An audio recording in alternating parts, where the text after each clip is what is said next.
maanta oo taariikhdu tahay 27 Maaj 2021 anagoo ka kooban wasaaradaha cadaaladda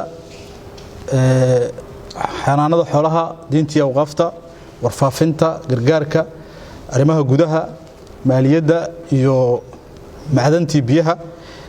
waxaan halka isugu nimi inaan qabanno shirkeena jaraa'id oo ku saabsan in jawaab yar laga bixiyo arrin ku saabsanayd aflagaado oo la sameeyayna maamulka dawlad goboleedka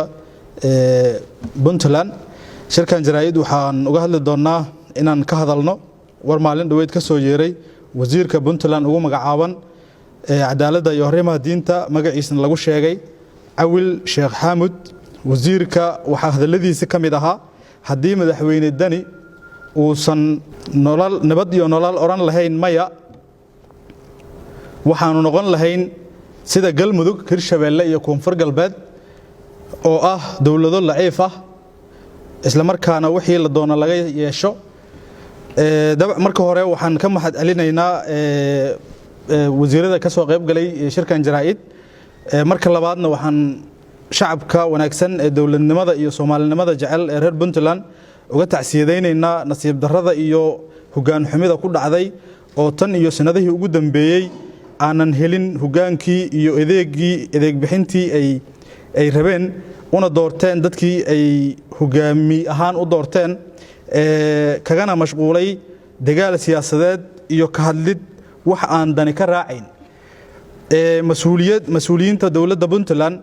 oo wasiirka hadlay ugu horeeyo waxa laga rabay inay ka hadlaan culeysyada dimuqraadiyadeed iyo kuwa nololeed ee maanta reer Puntland la daala dhacayaan inta ay ku mashquuli lahaayeen dawlad daruufo iyo siyaasado dawlad goboleedyo kala haysta marka waxaan wasiirka iyo mas'uuliyiinta Puntland oo dhan weydiinayaa dawladnimada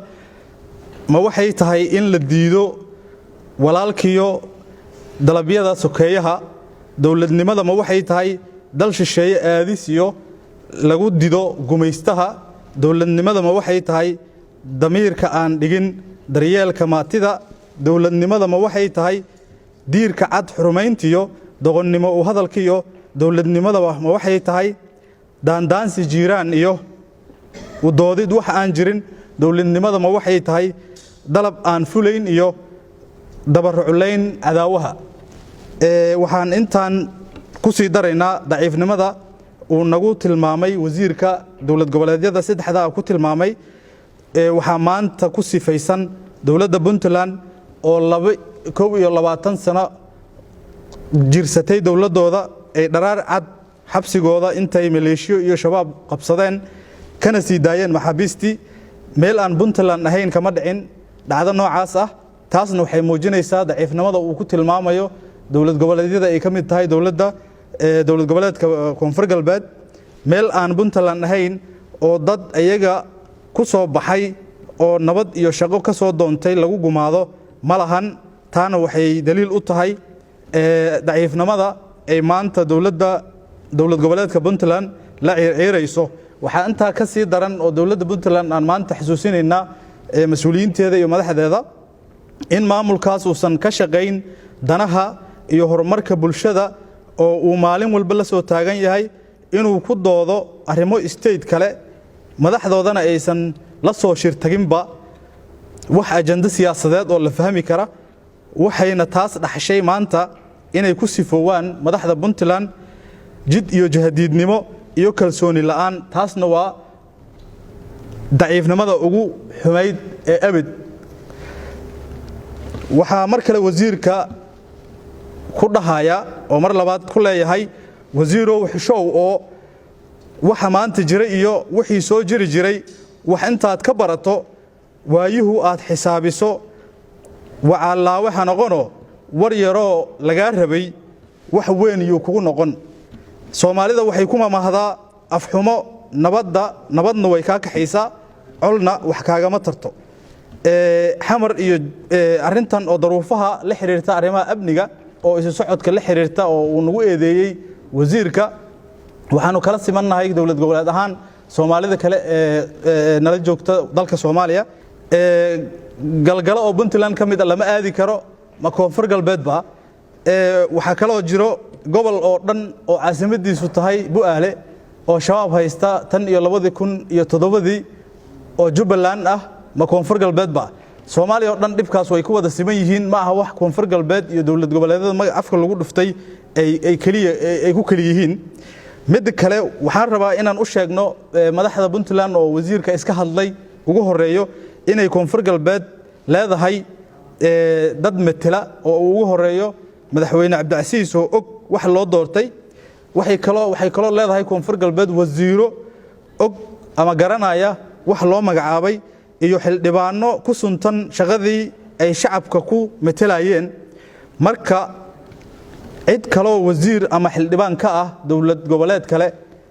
lagama yeelayo inuu qiimeyn ku sameeyo arrimaha gudaha iyo arrimaha amniga dawlad goboleedka koonfur galbeed cid laga yeelayana ma lahan inay qadiyadaas ka hadasho oo aan ahayn dadka koonfur galbeed u dhashay wasiirka waxa uu state-keena ugu halqabsanayo ama ugu soo hadal qabsanayo hadii ay tahay maxay madaxda dawlad goboleedyadan u garab istaagi waayeen oo ula safan waayeen madaxweyne Dani adeer waxaan ku sheegaynaa in cid danteeda loo meerinayo ama loo sheegayo aysan jirin in dawlad la shaqeeyana aysan dambi ahayn in la shaqeyn waayana aysan ahayn dawladnimo iyo horumar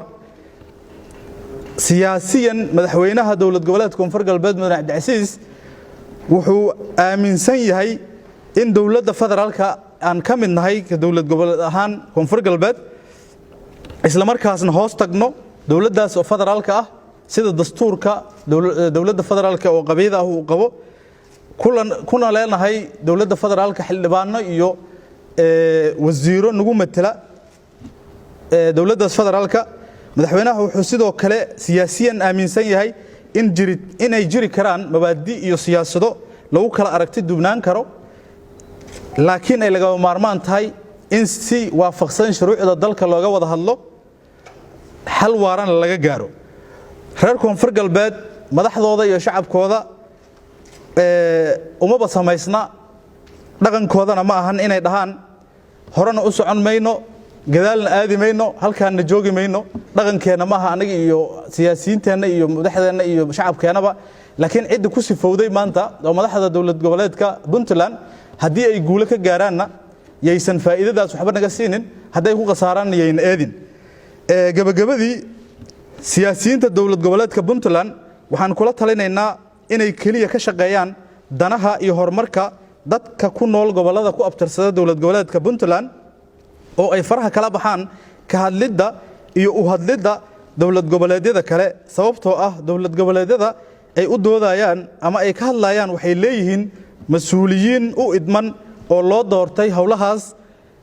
ayaga ah oo ay isku dhibayaan mas'uuliyiintaas gabagabadii waxaan ku soo gaabinaynaa tixyar oo dabcan aan ugu talagalnay in aan ku wacyigelino dadka la aqli iyo aqeedada ah ee wasiirka saaxiibkay wasiirka cadaaladda dawladda Puntland waxayna u dhacaysaa sida tan dawladnimada ha shaqeyso diinteenuna ha sareyso darisnimaduna aanu dhowrno dalkeenana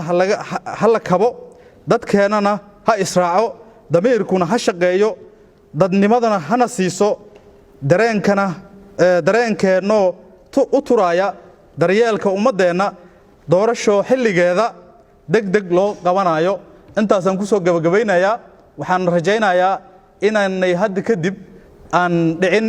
in siyaasi ka soo jeeda dawlad goboleedka Puntland ama dawlad goboleed kaleba aanan ka hadlin arrimo quseeya dawladda koonfur galbeed shacabkeeda iyo danaheeda gaarka ah waayo waxa loo doortay madaxweyne waxa loo magacaabay wasiiro waxaan u dhisan golo baarlamaan oo loo xulay inay ka arrimiyaan su'aalana ka keenaan kana jawaabaan arrimaha masiiriga ah ee dawlad goboleedka koonfur galbeed loomana dulqaadan doono wixii maanta ka dambeeya waxyaabaha aan laga fikirin oo afka baarkiisa ah oo idaadaha marka meelaha soorta lagu cuno lagu sheekaysto marka kadibna la dhaho koonfur galbeed baa halka taali ma ogolaan doono waxaan naga filayaan in wixii maanta aan ka niri wax kale oo ka duwan aan ka dirahno waxaan ku soo gabagabaynaynaa shirkeena jaraa'id halkan waxa ku mahadsan wasiirada nagala soo qayb galay hada wabillahi tawfiiq wasalaamu calaykum waraxmatullaahi wabarakaatu